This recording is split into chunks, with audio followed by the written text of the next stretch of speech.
날씨가 많이 추워졌습니다. 여러분 감기 조심하시고요. 늘 강건하게 또 말씀 안에서 은혜 가운데 살아가는 우리 모두가 되시기를 주님의 이름으로 축복합니다.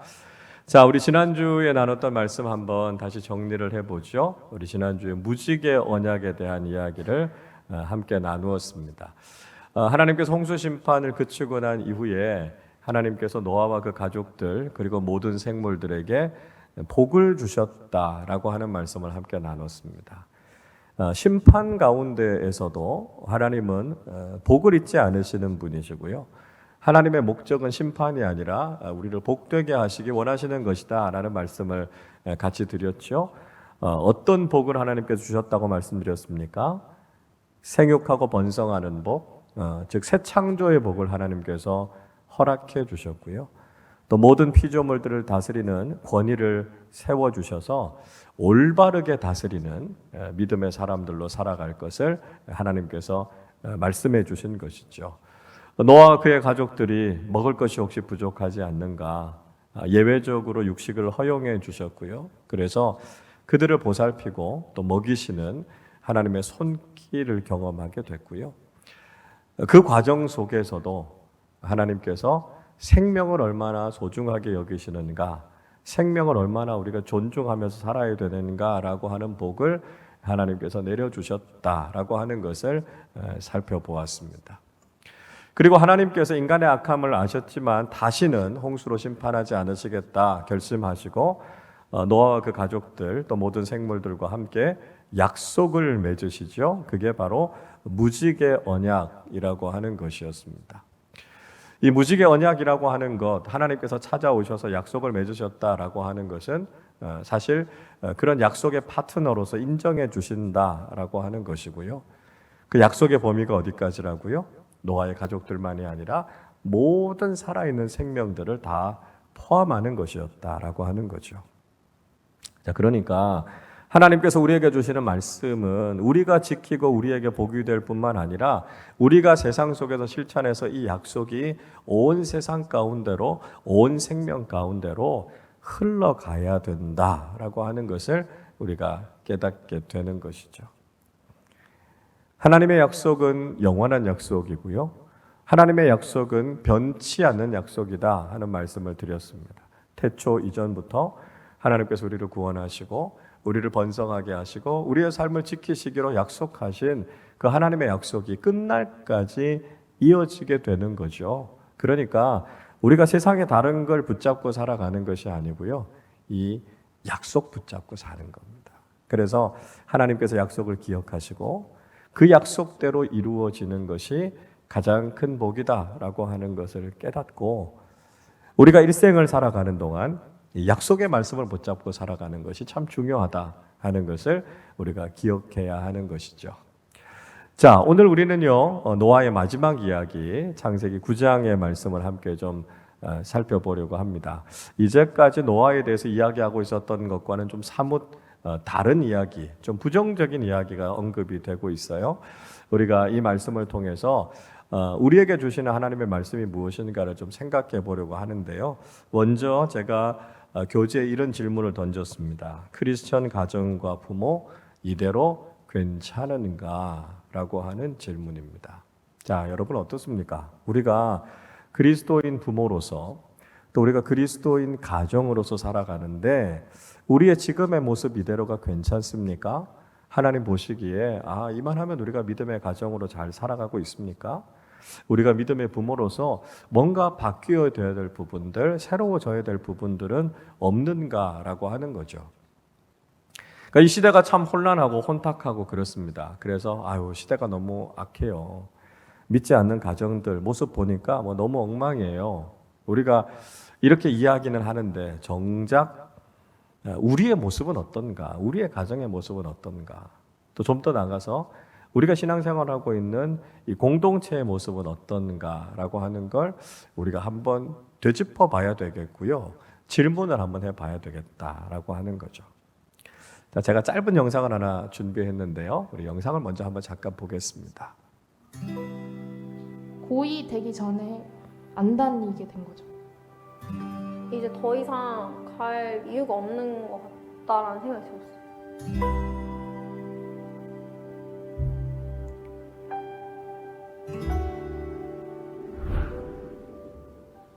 답을 써야지 좀 더 시원하게 말할 수 있을 것 같다고 생각했어요. 교회 학교에서는 나름 모범생이었고 교회가 약간 제 세상의 전부인 것처럼 지내오고 했었는데 예배를 드리고 있는데 도저히 못 버티겠더라고요. 그래서 이제 중간에 뛰쳐나갔어요.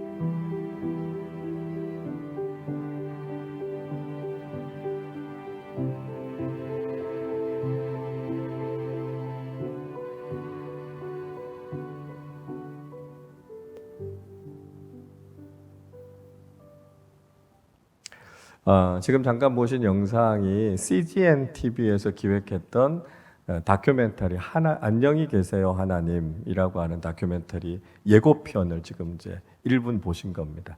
본편은 45분짜리인데요. 여러분 유튜브 들어가셔서 안녕히 계세요 하나님 이렇게 치시면 다 보실 수 있습니다. 한번 보시기를 바라요.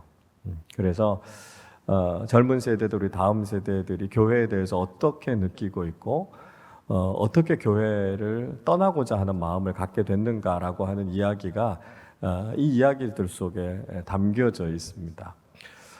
참 가슴 아픈 이야기들 중에 하나는 교회에서 받은 상처, 또 기성세대와 부모 세대들이 잘 이해해주지 못하고 잘 받아들이지 못하는 일들로 인해서 다음 세대들이 얼마나 답답해하고 있는가라고 하는 이야기를 좀 귀 기울여 들어주시면 좋겠다. 이제 그런 생각이 듭니다. 우리가 아주 요즘 뭐 젊은 세대들이 믿음이 없어 이제 이렇게 이야기를 해요. 맞아요. 믿음이 연약한 게 사실입니다. 그러나 정말 그 아이들이 그 다음 세대들이 신앙에 대해서 왜 고민하고 있는지, 어떤 문제들 때문에 교회를 떠날 수밖에 없는지, 그 아이들이 하나님을 사랑하지 않아서 교회를 떠나는 것이 아니라 신앙생활 속에서 교회 공동체 속에서 경험하는 여러 가지 부분들이 그들에게 상처가 되고 충격이 되는 일들이 있는 거거든요. 그래서 우리가 뭐라고 판단하기 전에 그들의 상황과 이야기를 좀 들어주는 것이 필요하지 않을까 그런 생각이 듭니다. 자, 이런 모습들을 보면서 우리는 어떻게 도와줄 수 있을까 한번 좀 진지하게 우리를 좀 돌아보고 질문해 봤으면 좋겠다 그런 생각이 들어요. 김남준 목사님이 쓰신 책 중에 맺힌 것을 풀어야 영혼이 산다라고 하는 책이 있습니다. 좀 나온 지가 꽤 좀 된 책인데요. 그 책에 보면 주로 이제 이런 이야기들이 나와요. 건강하고 바람직한 신앙생활을 하는 데 있어서 우리 안에 있는 여러 가지 상처나 아픔 이런 것들이 잘 치유가 돼야 된다는 거죠. 내적인 치유와 회복이 필요하다는 거예요. 근데 이제 그런 것들을 풀지 못하다 보니까 그런 상처, 그런 아픔을 안고 신앙생활을 하다 보니까 하나님께로 나아가는데도 자꾸 걸림돌이 되고 신앙생활에 자꾸 문제가 생긴다는 거예요. 그래서 이런 문제들을 잘 해결해야만 우리의 영이 살아나게 되고요. 건강한 신앙인으로서 살아갈 수 있다는 거예요. 근데 그 내용 가운데 여러 가지들 중에요. 특별히 부모님들로부터 받은 자녀들의 상처 이야기들이 그 책 속에, 그 이야기들 속에 실제 여러 사례들이 소개되고 있습니다. 그래서 우리가 믿음의 부모로서 우리 자녀들에게 바람직한 모습을 잘 보여주고 있는가? 우리의 모습이 자녀들에게 신앙의 걸림돌이 아니라 정말 신앙의 디딤돌로서 역할을 잘 하고 있는가? 우리가 한번 좀 점검해 보는 것이 필요하겠다. 그런 생각이 듭니다. 제가 지난교회를 섬기면서 청년부에서 한번 강사를 모시고 부흥회를 한 적이 있었어요. 그래서 그 강사 목사님이 어떤 분이었냐면 홍대에서 청년들을 대상으로 해서 교회를 개척해서 사역을 하시는 목사님이셨습니다. 아니 도대체 교회에는 청년들이 안 보이는데 뭐 홍대, 신촌 이런 데 가면 막 청년들이 버글버글 하잖아요. 그래서 아니 도대체 이 친구들이 왜 교회를 안 오나? 그래서 아이들이 모이는 그 한복판에 가서 아이들과 소통하고 복음을 전하고 제자 삼고 이런 사역들을 하고 계셨어요. 그래서 제가 한번 모셔서 말씀을 듣는데 저랑 이제 개인적으로 이렇게 이야기를 나누면서 그런 이야기를 하시더라고요. 몇 해 전에 새로운 교회를 하나 서초동에 개척을 하셨다 그런 이야기를 하세요. 그래서 청년들 대상으로 하는 교회입니까? 제가 이렇게 여쭤봤더니 아니래요. 아니고 30대, 40대들 좀 젊은 세대들을 대상으로 해서 교회를 개척하셨다 그렇게 말씀하시는데 그 교인들의 구성이 좀 특별해요. 그러니까 이분들이 주로 부모님들이 교회를 잘 다니시는 중직자들의 자녀들 가운데 지금은 교회를 떠나와서 신앙생활을 안 하는 사람들이 주로 이제 그 교회 구성원들이라는 거예요. 그래서 뭐 여러 가지 이유로 교회를 떠났겠죠. 그래서 그들을 다시 이렇게 불러 모아서 말씀으로 치유하고 또 같이 예배하고 이런 사역들을 하신다 그런 말씀하셨어요. 그래서 이제 여쭤봤어요. 목사님 청년 사역이 어려우세요? 아니면 그 3040 세대들하고 하는 사역이 어려우세요? 이렇게 여쭤봤더니 3040하고 하는 사역이 한 5배는 힘드시대요. 그러니까 그만큼 상처받은 영혼들이 다시 회복되는 게 쉽지 않더라는 거예요. 물론 중직자들의 가정에서 믿음 생활 잘하는 자녀들도 많습니다. 많아요. 근데 또 그에 못지않게 그 가정 속에서 또 여러 가지 이유로 상처를 받고 교회를 떠나서 신앙으로 다시 돌아오지 못하는, 그리고 신앙생활로 다시 돌아왔지만 자신의 마음속에 있는 상처들을 잘 회복하지 못하는 그런 자녀들의 모습을 보면서 우리가 정말 우리의 가정이 우리가 믿음의 부모로서 우리 가정을 잘 세워가고 있는가 한번 좀 점검해 봐야 되겠고요. 한번 좀 되짚어 봐야 되겠다라고 하는 것이죠. 자, 그런 차원에서 우리가 오늘 말씀을 좀 한번 생각해 보려고 합니다. 오늘 이 말씀은 우리가 지난번 부모터치 세미나를 통해서도 한번 말씀을 나눴던 내용이에요. 그래서 다시 한번 여러분 좀 복습한다라고 하는 차원에서 우리가 말씀을 한번 정리를 해 보도록 하겠습니다. 우리가 그동안 이 창세기 6장부터 시작해서 노아의 모습을 계속해서 살펴오지 않았습니까? 자, 노아라고 하는 인물이 어떤 인물인가라고 하는 걸 우리가 쭉 정리해 왔어요. 몇 가지를 우리가 한번 좀 정리해 볼 수 있겠죠? 첫 번째로 한번 보세요. 노아는요, 대표적인 의인이었다라고 하는 거죠. 악한 세대 속에서 노아 이렇게 이야기하면 아주 대표적인 의인이었던 사람이 노아였다라고 하는 거예요. 그래서 창세기 6장 9절에서 이렇게 말씀하죠.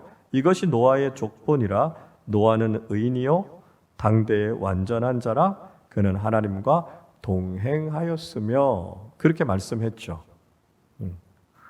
그러니까 그 당시에 살아가는 다른 사람들은 하나님께 관심이 없었고요. 악한 일들을 행했고요. 하나님을 떠나서 방황했고요. 자기가 좋아하는 대로 살았단 말이죠. 근데 적어도 노아라고 하는 사람은 달랐다는 거예요. 하나님과 바른 관계를 맺었고요. 늘 하나님과 함께 동행했고요. 당대의 사람들과 비교해 보면 가히 하나님 앞에서 거의 완벽한 믿음의 삶을 살았던 사람이 바로 노아였다라고 하는 거죠. 자, 에스겔 선지자가요, 노아를 그렇게 평가해 주고 있어요. 에스겔 14장 14절에 보면 비록 노아, 다니엘, 욥 이 세 사람이 거기에 있을지라도 그들은 자기의 공의로 자기의 생명만 건지리라. 이렇게 말씀하고 있습니다. 자, 에스겔 선지자가요, 구약의 대표적인 세 사람의 의인, 정말 완벽한 삶을 살았던 사람들 이야기해요. 노아, 다니엘, 욥. 노아는 우리가 지금 계속해서 살펴보고 있지 않습니까? 다니엘, 우리가 지난 10월 한 달 동안 큐티를 통해서 다니엘이 어떤 인물인가에 대해서 우리가 아주 깊이 함께 나눠봤습니다. 야, 정말 범접하기 힘들 만큼 탁월한 인물이 다니엘이구나. 여러분 묵상하시면서 충분히 느끼실 수 있으셨죠? 욥이라고 하는 인물, 그러니까 하나님께서 보증할 만큼, 하나님께서 사탄 앞에서 자랑할 만큼 그 정도로 의로운 삶을 살았던 사람 욥 아닙니까? 노아, 다니엘, 욥. 이런 사람들이 있을지라도, 이 정도 되는 의인들이 있을지라도 자기 믿음 가지고는 자기밖에 구원 못한다는 거예요. 자기가 아무리 믿음 좋다고 해서 자녀들까지 구원하지 못한다라고 하는 거죠. 구원의 자기 책임성에 대한 이야기를 하고 있습니다. 자, 근데 어쨌든 이렇게 구약의 대표적인 의인으로 꼽혔던 사람이 바로 이 노아였습니다. 자, 2번 보시면 노아는요, 하나님과 언약을 맺었다라고 하는 거죠. 그러니까 하나님과 약속의 관계 속에 있었다라고 하는 거죠. 자, 창세기 6장 18절 이렇게 말씀해요. 그러나 너와는 내가 내 언약을 세우리니 너는 내 아들들과 내 아내와 내 며느리들과 함께 그 방주로 들어가고 이렇게 말씀합니다. 다른 사람들 하나님 다 무시했어요. 하나님 말씀 다 듣지 않았어요. 그런데 노아는요, 하나님 앞에 바르게 서 있었고요. 하나님이 그 노아를 찾아오셔서 계약을 맺으신 거 아닙니까? 약속을 맺으신 거죠. 너를 복주겠다, 너를 살려주겠다, 너를 통해서 새로운 인류를 시작하시겠다 말씀하셨던 약속의 인물이 노아였습니다. 자, 세 번째는요, 노아는 하나님의 말씀에 온전히 순종했다라고 하는 거죠. 창세기 6장 22절이요. 노아가 그와 같이 하여 하나님이 자기에게 명하신 대로 다 준행하였더라. 이렇게 말씀합니다. 자, 하나님의 말씀에 온전하게 순종했다라고 하는 모습을 우리가 여러 번 살펴봤습니다. 120년이라고 하는 시간 동안 땅 위에, 산 위에 방주를 만들라라고 하시는 하나님의 말씀, 참 황당한 명령이죠. 그런데 믿음으로 노아가 그 일을 했다는 것입니다. 120년을 인내하면서 하나님의 말씀을 지키면서 나아갔던 그 믿음, 노아의 믿음이 정말 대단한 믿음이었고요. 이 불순종이라고 하는 죄의 본성을 극복해낸 아주 중요한 신앙의 모습이었습니다. 자, 네 번째요. 노아는 참된 예배자였다라고 하는 거죠. 지난번에 살펴보지 않았습니까? 창세기 8장 20절에서요. 노아가 여호와께 제단을 쌓고 모든 정결한 짐승과 모든 정결한 새 중에서 제물을 취하여 번제로 제단에 드렸더니 그렇게 말씀하죠. 자, 방주에서 제일 먼저 나와서 했던 노아의 일은 하나님께 예배하는 것이었습니다.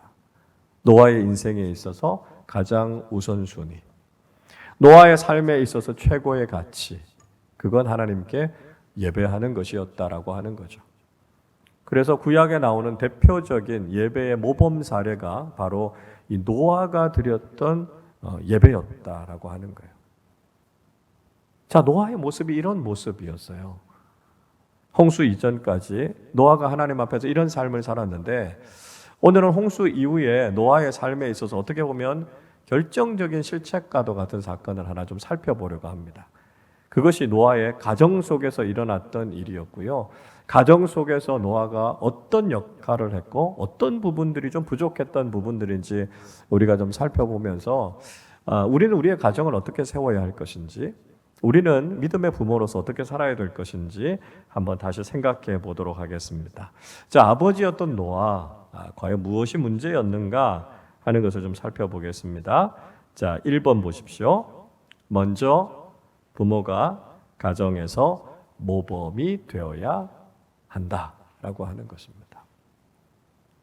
자, 부모가 가정에서요, 먼저 모범을 보이는 것, 신앙에 있어서나 삶에 있어서나 모든 면에 있어서 모범이 되는 것이 중요하다라고 하는 거죠. 자, 21절 같이 읽어보겠습니다. 포도주를 마시고 취하여 그 장막 안에서 벌거벗은지라 말씀합니다. 자, 홍수가 끝나고 나서 이제 새로운 땅에 노아가 발을 딛게 됐습니다. 완전히 폐허가 된 땅 아닙니까? 완전히 황폐해진 땅에서 노아가 농사를 짓기 시작합니다. 이 농사가 잘 될 수 있을까? 이 땅에서 살 수 있을까? 그런 염려를 하면서 씨를 뿌리고 농사를 지었겠죠. 근데 하나님께서 큰 은혜를 주신 거예요. 그래서 포도 농사를 지었는데 포도 열매가 대풍작을 이루게 됩니다. 그래서 엄청나게 많은 수확을 거두게 됐고요. 그걸 가지고 포도주를 담궜다, 이렇게 이야기하죠. 그러다가 아마 노아가 잠깐 방심을 하게 됐던 것 같습니다. 그래서 집에 담궈뒀던 포도주를 마시고는 아주 얼큰하게 취하게 됐던 거죠.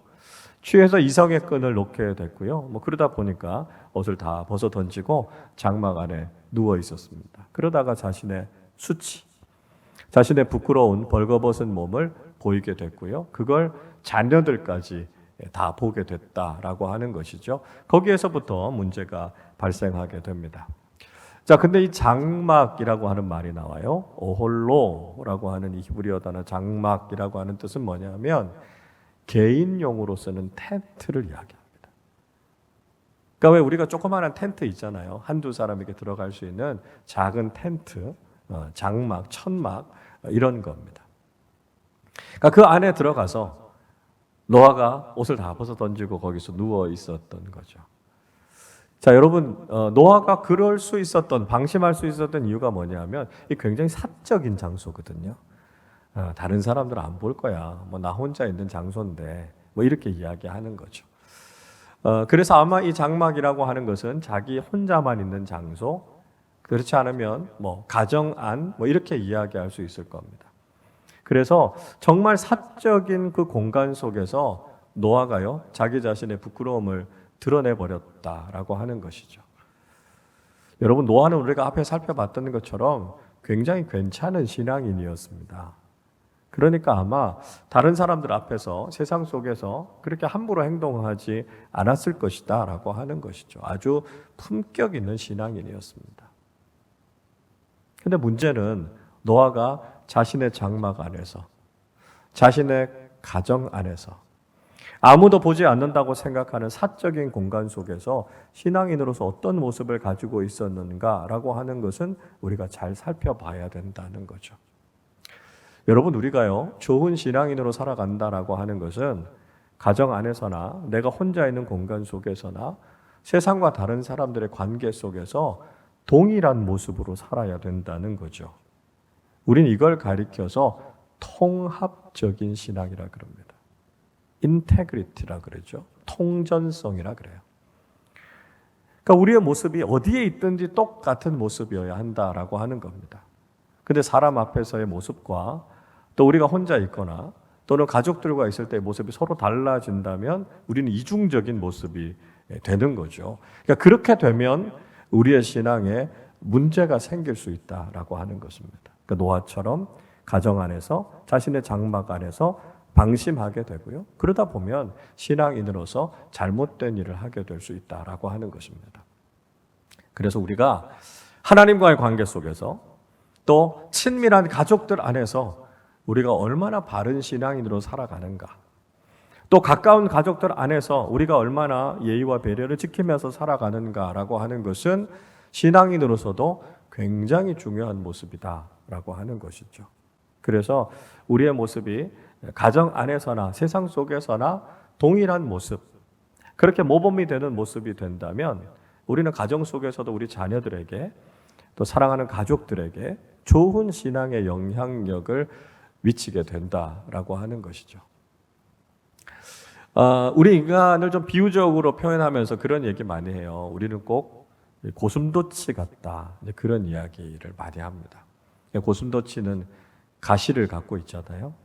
그러니까 고슴도치가 가까이 있으려고 하면 어떻게 됩니까? 자칫하면 다른 사람을 이렇게 찌르게 된다는 거죠. 다른 동물을요. 그러니까 사실 가까이 있기 때문에 더 깊은 상처를 받을 수 있다라고 하는 거예요. 그러니까 어떻게 보면 가족이라고 하는 관계가 그런 관계가 아닐까 생각합니다. 그러니까 우리가 부족한 부분들이 많잖아요. 모자라는 부분들이 많잖아요. 그렇기 때문에 가까이 있을수록 우리가 더 조심해야 되고 더 배려해야 되는데요. 그렇지 않다 보면 우리가 더 깊은 상처를 줄 수 있다는 겁니다. 우리가 아무 상관없는 사람들이, 나와 별로 관계없는 사람들이 하는 얘기 때문에 우리 상처 입는 일 잘 없어요. 그죠? 그런데 가까운 가족들 안에서는요, 작은 모습 하나가, 사소한 말 한마디가 사실은 굉장히 큰 상처가 될 수 있는 것이죠.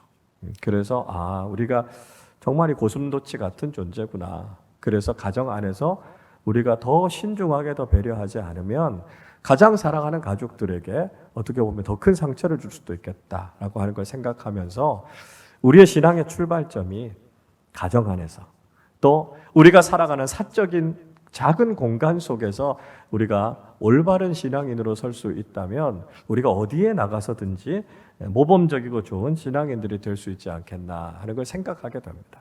그래서 우리의 신앙이 먼저 가정에서 모범이 되어야 하고요. 믿음의 부모로서 우리가 자녀들에게 모범적인 신앙생활의 모습을 보이는 것이 참 중요하다 하는 것을 우리가 기억해야 된다 하는 것입니다. 자, 두 번째를 보시죠. 부모는 자신을 먼저 돌아볼 줄 알아야 한다는 것입니다. 부모가 자기 자신을 돌아보고 자신을 성찰하고 자신의 잘못이 없는가, 내가 어떻게 바뀌어야 되고 변화되어야 될 것인가, 이걸 먼저 살펴볼 수 있어야 된다는 것이죠. 자, 오늘 본문 24절입니다. 우리 같이 읽어보겠습니다. 노아가 술이 깨어 그의 작은 아들이 자기에게 행한 일을 알고, 이렇게 이야기합니다. 자, 술에 취했던 노아가 뒤늦게 술에서 깨게 됩니다. 보니까 옷을 다 벗어 던지고 잠이 들어 있었는데 뭔가 옷 하나를 대충 자기 위에 이렇게 걸쳐놓은 걸 본 거예요. 그리고 다른 아들들을 통해서 이야기를 듣게 됩니다. 자신이 벌거벗고 장막 안에서 누워 있었는데 작은 아들인 함이 와서 그 모습을 보고 아버지의 수치를 여기저기 다니면서 다 떠들어댄 거죠. 그러니까 그 얘기를 듣고 셈과 야벳이 뒷걸음질 쳐서 들어와서 겉옷으로 아버지의 부끄러운 부분을 가리고 나갔다라고 하는 이야기를 듣게 됩니다. 노아가 뒤늦게 자신의 작은 아들인 함이 자신에게 한 일을 듣고 나서 노발대발하게 되죠. 아니, 어떻게 아들이 아버지의 이런 것들을, 이런 부끄러운 모습들을 가서 다 떠벌리고 다닐 수 있냐? 이런 어리석고 나쁜 녀석 같으니, 뭐 이렇게 이제 이야기를 한 거죠. 여러분, 함이 한 행동은 분명히 잘못된 행동입니다. 아버지에게 해서는 안 되는 일을 한 것이고요. 아들로서 참 어리석은 행동을 한 것이죠. 그러나 여러분, 아들을 탓하기 전에 왜 내가 그런 부끄러운 모습을 보였을까라고 하는 자신의 모습을 노아는 먼저 돌아봤어야 했다라고 하는 것입니다. 분명히 함이 잘못한 일을 했지만 그 원인을 제공한 것은 사실 노아의 무절제함이었거든요. 아, 내가 아버지로서 더 어른스러운, 더 성숙한 모습을 보였어야 됐는데 내가 무절제하고 실수한 모습이 아들로 하여금 이런 잘못을 저지르게 했구나. 자기 자신의 모습을 먼저 돌아봐야 될 것이고요. 그리고 함을 불러서 다 이룰 수 있겠죠. 비록 아버지가 잘못했지만 너는 아버지의 허물과 잘못을 드러내는 건 잘못한 일이야. 가족이라면 서로의 허물을 덮어줄 줄 알아야 되고 사랑으로 감싸줄 줄 알아야 되는 게 가족이야. 이렇게 이야기했어야 됐을 거 아닙니까? 근데 노아는 자신이 한 잘못에 대해서 충분히 반성하거나 회개하지 않았고요. 오히려 아들인 함에게 화를 내기만 했습니다. 여러분, 우리가 성숙한 믿음의 사람들이 되기 위해서 우리에게 필요한 게 뭘까요? 자기 성찰입니다. 나는 어떤 모습인가? 나는 하나님의 말씀 앞에서 바르게 살아가고 있는가? 나의 부족함을 하나님 앞에 회개하고 돌아볼 줄 알아야만 우리가 성숙한 신앙인으로 살아갈 수 있다라고 하는 것이죠. 근데 우리는 자기 자신을 돌아보기보다는 다른 사람들을 판단하고 평가하는 것에 너무 익숙해져 있지 않느냐라고 하는 것이죠. 그래서 우리에게 먼저 필요한 것은 내 자신의 모습을 돌아보는 것. 그리고 내가 무엇이 바뀌어야 될까? 나에게 무엇이 부족한가? 이런 것들을 먼저 살펴보는 것이 중요합니다. 스티븐 소더버그 감독이 트래픽이라고 하는 영화를 찍었어요. 2001년도 영화입니다. 제가 한번 소개해드린 적이 있는 것 같은데요. 이 영화가 이 트래픽이라고 하는 말이 원래는 뭐 교통, 뭐 흐름, 뭐 이런 뜻이잖아요. 근데 여기서는 그 마약 거래하고 관련되는 이야기들로 나옵니다. 그래서 미국과 멕시코에서 마약이 어떻게 유통되고 거기에 연루된 범죄들이 이제 어떤 일들이 일어나는가라고 하는 실화를 바탕으로 해서 만들어진 영화가 이 트래픽이라고 하는 영화인데요. 2001년에 아카데미상 5개 부분 노미네이트가 될 정도로 아주 훌륭한 작품입니다. 이 작품의 주인공이 마이클 더글라스가 주인공으로 나오는데요. 이 마이클 더글라스가 맡은 역할이 뭐냐면 미국 마약 단속국 국장으로 나옵니다. 대통령실 직속에서 이 마약 문제가 얼마나 진짜 뿌리 깊은 범죄잖아요. 뭐 미국이나 멕시코 이런 데서. 그래서 이 문제를 아주 유능하게 해결해 나가는 마약 단속국 국장입니다. 그래서 굉장히 전도 유망한 성공 가도를 달리고 있었던 그런 사람이었습니다. 근데 문제는 뭐냐면 자기 딸하고 관계가 별로 안 좋은 거예요. 그러니까 아버지는 참 반듯하게 또 아주 그 고위직에서 이런 일들을 잘 하고 있는데 딸이 자꾸 이렇게 어긋나가는 겁니다. 고등학생인데요. 그래서 늘 딸하고는 이렇게 관계가 안 좋고 막 야단치는 거죠. 너 똑바로 못해? 막 이렇게 막 얘기를 합니다. 근데 그러면 그럴수록 딸은 더 어긋나가는 거예요. 강압적으로, 권위적으로. 아버지가 그렇게 막 야단을 치는데 딸은 오히려 아버지가 이야기하는 것과는 반대로 더 어긋납니다. 그러다 충격적인 사건을 하나 경험하게 되죠. 딸이 자기 남자친구하고 마약을 흡입하고 그리고 나서 범죄 현장에서 현행범으로 잡히게 됩니다. 그 이야기를 이제 이 아버지가 듣게 되는 거죠. 그 사건을 경험하고 이 아버지가 충격에 빠집니다. 자기가 강압적으로 권위적으로 막 딸을 억눌러 왔던 것이 이게 바람직한 방법이 아니었구나. 자기 자신을 다시 돌아보게 돼요. 자기가 마약 단속국 국장인데요. 그러니까 한 나라의 이 마약과 관련되는 걸 책임지는 책임자인데 정작 자기 가정에서 자기 딸이 마약하고 있었던 걸 본인은 해결하지 못했습니다. 그러니까 자괴감이 느껴진 거죠. 그래서 이 마약 단속국장의 직을 내려놓습니다. 내려놓고 나는 가정으로 돌아가서 딸이 회복되는 일을 먼저 하겠습니다. 그리고 이제 딸을 마약 중독 치유 프로그램에 보내고요. 딸이 이제 거기서부터 이렇게 회복이 돼 가죠. 그 회복되는 과정을 보기 위해서 이 주인공이 그 회복센터를 같이 갑니다. 근데 이제 이분이 마약 단속 국장이잖아요. 그러니까 그 센터의 센터장이 유명한 분이 왔으니까 좀 이 마약 문제를 해결하기 위해서 지금 치료받고 있는 이분들을 위해서 뭔가 좀 힘이 되는 말씀 한 말씀 해주십시오. 이렇게 부탁합니다. 그러니까 마이클 더글라스가요, 진짜 멋있는 이야기를 합니다. 무슨 이야기 하냐면, 저는 오늘 제 이야기를 하러 온 것이 아닙니다. 저는 제 아이의 이야기를 듣기 위해서 왔습니다. 그렇게 이야기합니다. 여러분, 정말 멋진 이야기죠. 우리가 이렇게 해라, 저렇게 해라 말하기는 했지만 어떻게 보면 우리가 정말 그 이야기를 듣고 그 문제와 고민이 무엇인가를 듣고 그런 것들을 우리가 어떻게 도와주고 어떻게 해결해 줄 수 있을까? 내 이야기만 하는 것이 아니라 너는 잘못했다라고 지적하는 것만이 아니라 나에게 부족한 부분은 무엇이 있을까? 그리고 그걸 어떻게 도와줄 수 있을까? 그러니까 거기에서부터 회복이 일어나고요. 문제가 해결되어진다라고 하는 거예요. 여러분, 우리를 먼저 돌아보셔야 됩니다.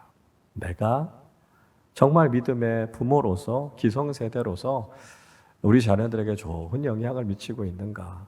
그리고 우리 자녀들이 이 믿음의 길을 걸어가는 데 있어서 어떤 부분들이 어려운 건지, 내가 어떻게 도와줄 수 있는지 우리가 같이 경청해 가면서 우리 자녀들의 믿음을 잘 세워가는 믿음의 부모님들이 되실 수 있기를 바랍니다. 자, 세 번째는요. 부모는 자녀를 축복해야 한다라고 하는 것입니다.